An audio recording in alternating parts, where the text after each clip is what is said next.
davomiy stress holatlari, depressiya holatlari bugungi kunda ko'p uchrayapti. Bu stress holatlariga inson o'zini o'zi ham olib kelishi mumkin. Aytaylik, mana kechasi bilan ma'lum bir televizion ko'rsatuvlarni ko'rib o'tirish yoki o'sha kompyuterda ishlash va kechasi ko'p ishlaydigan, mana bugungi kunda logistika sohasida, turli sohalarda ishlaydigan insonlarimiz bor.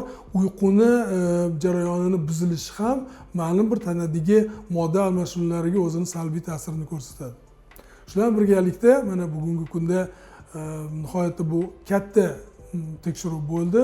İnsonlarda o'sha metabolizm, ya'ni modda almashinuvlarini bevosita ta'sir qiladigan holat bu vitamin D gormonini yetishmasligi.